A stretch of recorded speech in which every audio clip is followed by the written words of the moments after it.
Hello everybody. So in this video we are going to talk about electrical impulses in your heart and how this sort of stuff works and what impulses make your heart beat and how it beats. Objective 16, and I know this is going out of order from the objectives list. This just is a more direct way of me to think about this sort of thing because it's all on the same topic. But your heart objective 16 is discuss the regulation of cardiac output by the autonomic nervous system. So we need to talk about where these electrical impulses come from that make your heart beat and make your heart go. So you guys remember from ANP1, you had an autonomic nervous system. The autonomic nervous system, that's the part of your brain that controls electrical impulses and that sort of thing, for the stuff that we don't need to think about to succeed in life, right? Blink, blink, breathe, breathe. We don't think about blinking, breathing, or our heart beating in order to control it. So that is the main area and tone coming down from cranial nerve 10 and that sort of good stuff that goes into stimulating your heart to beat. That way we don't have to think about your heart beating. There is a cardiac nerve plexus, your cardiac plexus, that's a complex of nerve fibers near the base of the heart. Sympathetic stimuli release, all that kind of good stuff, controls heart rate, that sort of thing, right? So for the most part, your heart is controlled by your autonomic nervous system coming down nerve plexuses that you guys learned about in ANP1, right? But there are a couple of things that will mess with this, right? You have sympathetic fibers, right, that terminate on your heart. They come down, they're causing everything to breathe, they're coming down from the top, which is from your brain directly to your heart, right?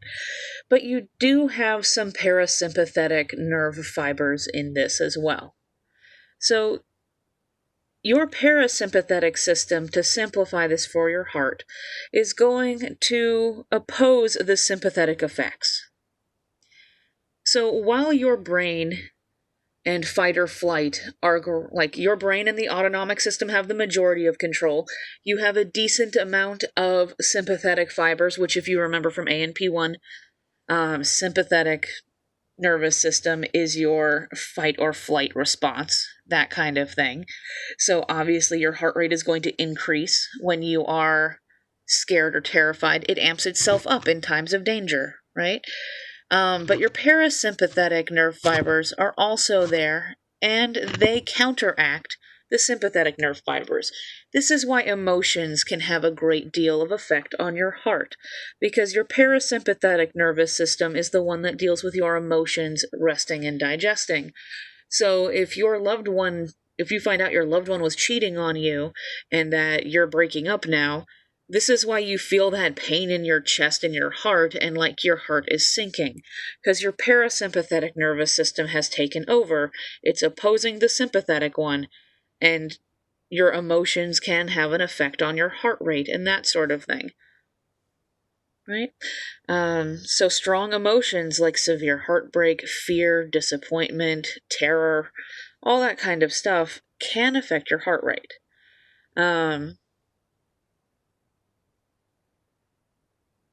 Yeah. Oop.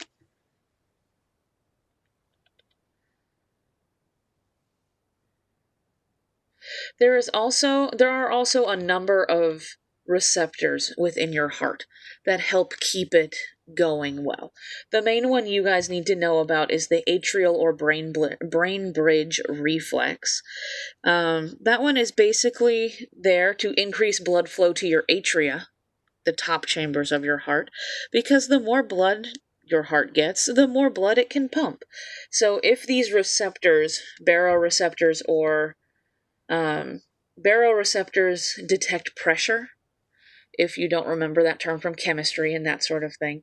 If they detect that your blood pressure has dropped or that pressure has fallen for some reason inside the heart, the atrial brain bridge reflex, as a nervous system reflex, will come back into play to try and get more blood to the atria so you can continue pumping, because the more blood your heart has, the more blood it can pump, basically.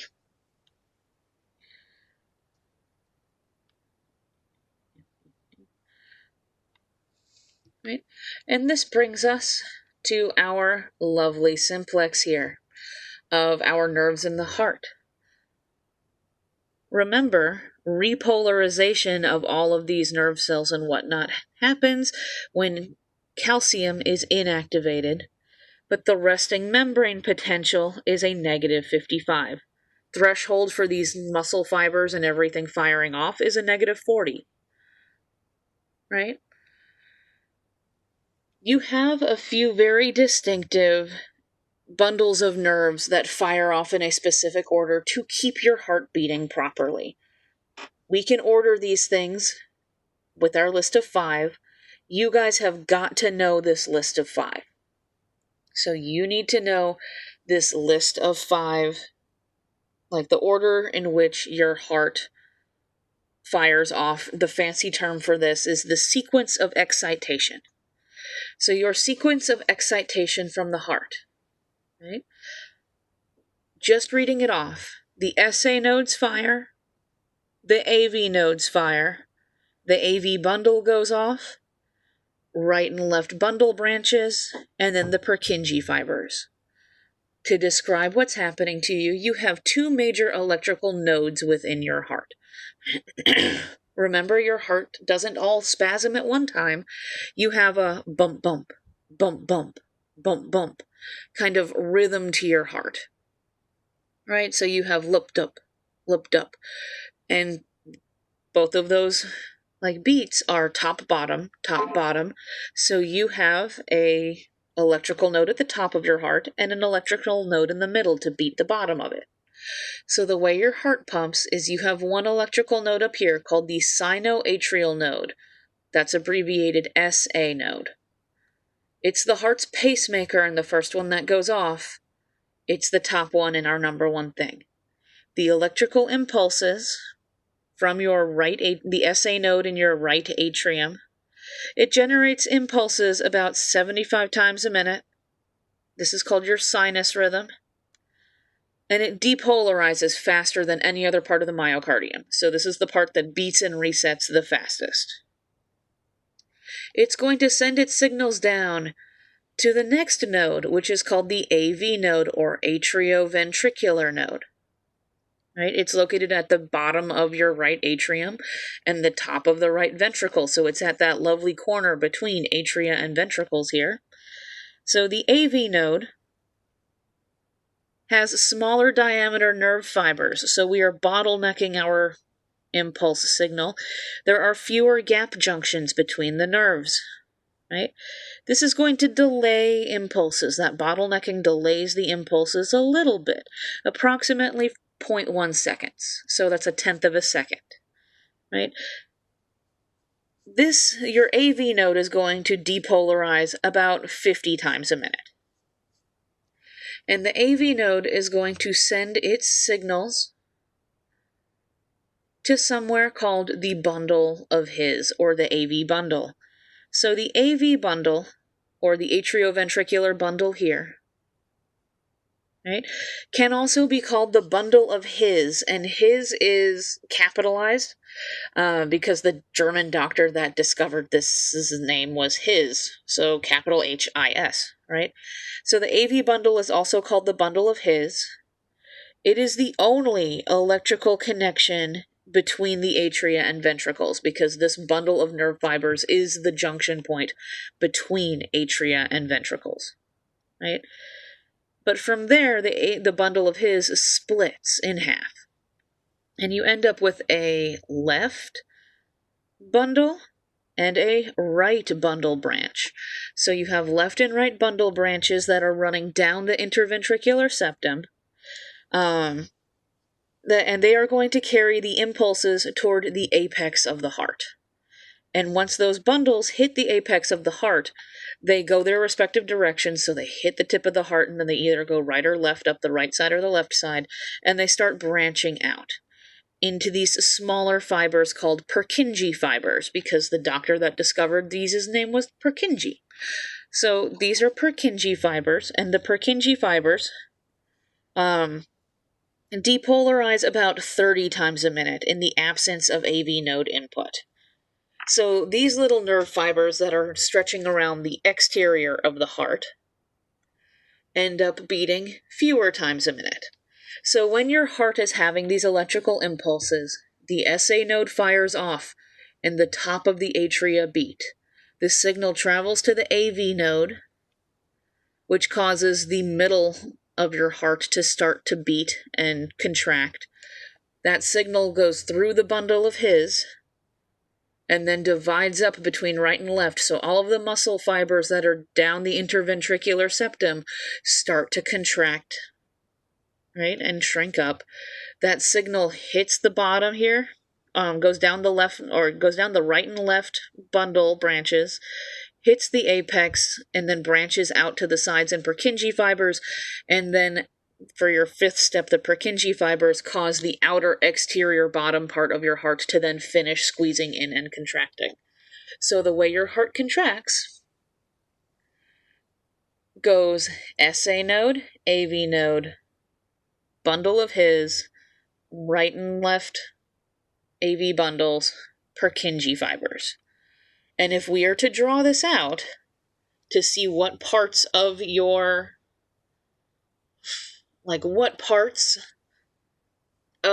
heart are beating at a time and contracting, the middle parts here are what are going off. So it starts at the top, covers everything in the atria, then the contractions go down the middle, hit the bottom, and then come up the sides of the outside of the heart to finish. And then everything relaxes for that split second before it starts all over again. Right? You guys have got to know that pattern, that 5-step equation. Right? And this is what plays into the cardiac cycle. Remember how everything fires off from the top? Blood is trickling down here, right? But everything fires off because the AV node fired, or the SA node fired, then the AV node fired. This is going to push all of the blood down below. At that point in time, your bundle of His is going off, as well as the right and left bundles, and this is squeezing the blood out of your ventricles. So then that's going to increase pressure.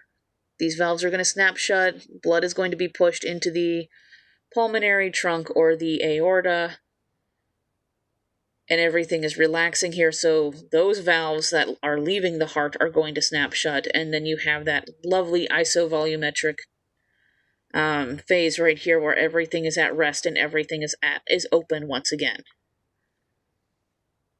So these are the electrical events of your cardiac cycle and how that ties into this, which would be your heart objective 14. Discuss how the events and timing of the cardiac cycle happen. There you go. This is the second time we've mentioned your cardiac cycle.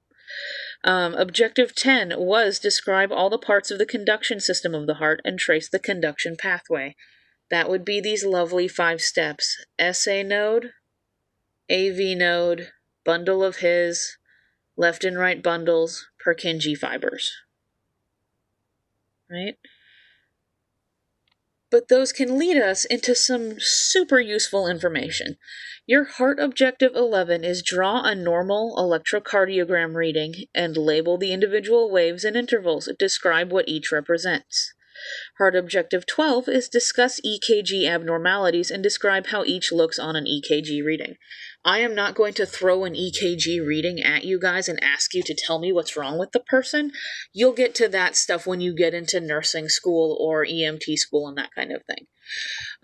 But what you guys do need to understand is what correlates to what part of an EKG, so you can barely read an EKG, right? Because we know about these electrical impulses, the timing of them all, and we can detect how the strength of the electrical impulse, we can read them when we hook somebody up to a machine called an EKG or an electrocardiogram, that reads these. Electro meaning electricity, cardiogram is like a graph, a writing of it. So what happens when we can lovely read an EKG, right? You have your lovely picture here that describes it. I think I found another 5 picture, one that summarizes this for you a little bit better. But the P wave is your atrial depolarization, right? So you have this first itty-bitty, on a full EKG, you have this first itty-bitty little bump here, and that is called the P wave. That is atrial depolarization, right? As the signal travels down and through the heart, right before it goes to the big peak here, it dips down a little bit when the signal is traveling through the middle of the heart, through the left and right bundles. When the ventricle goes into full contraction mode, the electrical signal peaks, so that's this tip point here, the R point, and then when that electrical impulse just ends, right, it's going to go back down and then restabilize. This is called your QRS complex, and your Q, R, and S complex happen when your ventricles begin to contract, or are getting their electrical impulses to contract. And then when everything is repolarizing and starting to relax, you get this other second wave here called the T wave, right? And then everything is relaxed. That's that flat line you get between these beats. So we know that the P wave is atrial depolarization. QRS complex here is dealing with your ventricles being depolarized. And the T wave here is when your ventricles are repolarizing. So if we scan a little bit forward, right? Once again, this is what it's going to look like. P wave is small here. Then you have QRS complex. And then you have the T wave here. And then here's that moment between heartbeats. And then it's going to repeat over and over and over again. So P wave is atrial depolarization. QRS complex is ventricular depolarization. And then the T wave is repolarization of your ventricles. Right? We know that your heart is supposed to beat like this, and this is how electrical signals are supposed to go with your heart. We also know that this SA node, or your sinus node here, is going to be the first thing that goes off, which is why we call it the pacemaker of the heart. Because we know these things, and we know how your heart is supposed to look when it's beating on this EKG, and here's another simplified picture that shows you colors again. So start from here, that rest time between heartbeats. SA node is going to start going off. Then you have the QRS complex going down. That break between, T wave, start again. Over and over again. Right? Because we know how that is supposed to look, doctors can get readings from patients and see what is going on and how things are messing up and going and happening that's wrong. So here's a few examples of other EKGs that you guys have. So you guys can see in this lovely EKG here, you have P wave, QRS complex, T wave, P wave. P wave, QRS complex, T wave. But there's an extra P wave between like every other beat on this poor person, right? That means that for whatever reason, the atrium is beating an extra time between complete heartbeats. That's not good. Like, that is bad. Most doctors would say there could potentially be a second degree or partial blockage to the heart. So something's not going right with this poor individual here. Like, something's not going right with this poor individual here. And their heart, the top part of their heart is trying to beat more than the bottom. That's not good. And then you have this individual here, right? You can see good, strong QRS complexes periodically, but between them, it doesn't look like there's any rest, and it looks like there's just an endless number of P and T waves, right? that means that your heart is never fully resting and repolarizing, right? And the top of your heart, the SA node, is just firing off continuously, because this is just a complex of wavy P and T lines between each good QRS complex. This is a condition known as atrial fibrillation.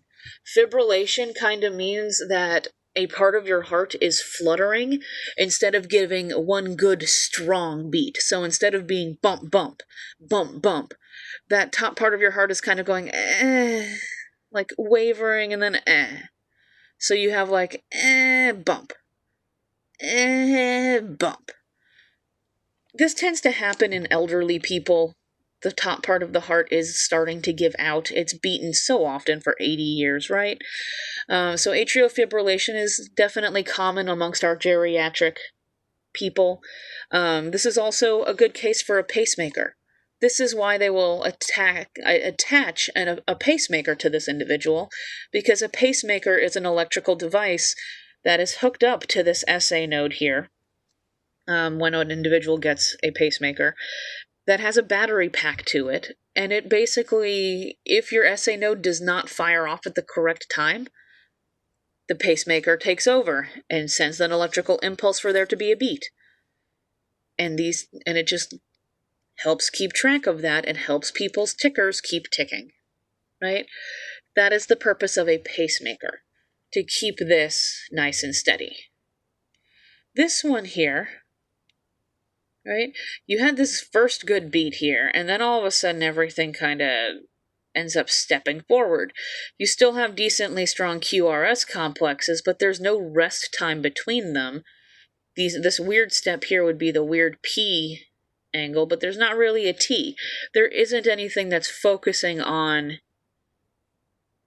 like, you don't have a T wave. There's no repolarization or rest phase, right? This is ventricular tachycardia that the doctor can tell. Oops, sorry. This one here is, there is no strong QRS complex here, right? Everything is just massively wavy. This is what ventricular fibrillation looks like. If this is extended over a long period of time, this may end up being called a heart attack as well. So just like when we talked about atrial fibrillation and the top part of the heart was kind of fluttering instead of giving a good strong beat, this is what happens when the bottom half of your heart, the ventricles, are not giving a good strong beat and it's just kind of fluttering to try to do its job. That can lead to heart attacks. This is generally more severe than this. But there is going to be a problem with circulation in the person when they have this.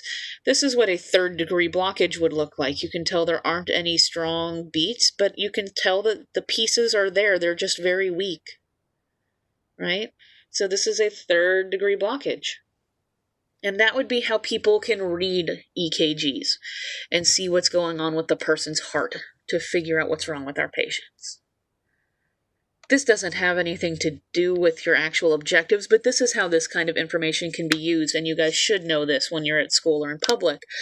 A defibrillator. The purpose of a defibrillator is to interrupt any of these weird electrical impulses that may be happening, cause your heart to skip a beat, literally, and stop for a moment, and then restart again back on track, hopefully back with the right time, right? That is the purpose of a defibrillator. Defibrillators are those things, if you watch TV and movies, they take the paddles, they rub them together and yell clear. There are portable defibrillator machines around our school, they are called AEDs, or automated external defibrillators. There are kits around the school, next to fire extinguishers, if you've noticed them around the school. This is how you use them, right? You put one of them, right? Basically, you're going to put them on either side of the heart. So one of the two pads is going to go on the individual's right shoulder, and the other one is going to go on the left side, so you can send a good electrical signal through the heart, which is leaning on the left side of your body, right? So you want, to stick the pads there. All of these machines come with instructions, and when you hit the start button on these machines, if you ever have to run in the hallway to grab one, you hit the start button on it, and then you listen to the directions that the machine gives you. The machine will outright tell you instructions on how to use it, attach the pads, tell you what to say to people, when to get clear of the body so you don't accidentally shock yourself, how to hook everything up, and then when to hit the go button. So listen to the machines, right? That's how those are used, basically. They are very straightforward and simple to use, but in times of panic, people panic. Take a deep breath, listen to the directions. You got this in the event of bad stuff happening.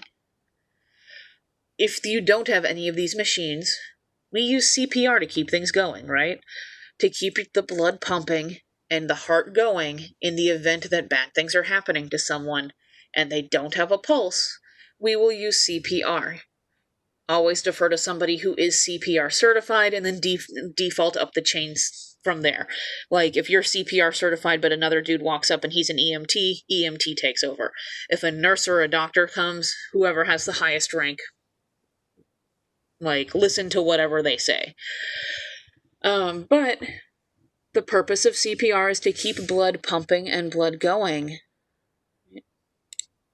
In the event that something bad is happening, always call for help. Basically, your goal for CPR is to put pressure on the heart to keep this pressure going and to keep the beat going. That means you're going to be making little 1.5 to 2 inch compressions down on the individual's chest quite frequently, and you want to hit about 100 beats a minute when you do this. Lots of people have figured out easy ways to remember this. One of the best ways is the Bee Gees song Staying Alive is actually the number of beats you need to do for CPR. It works really well, right? But that song is from the 70s, and not everybody knows 70s music, which is, why John Travolta is disco dancing here. There is actually a music nerd on Spotify, and I appreciate nerds of this caliber, who has put together a musical playlist for CPR, and everything on that playlist is 100 beats a minute.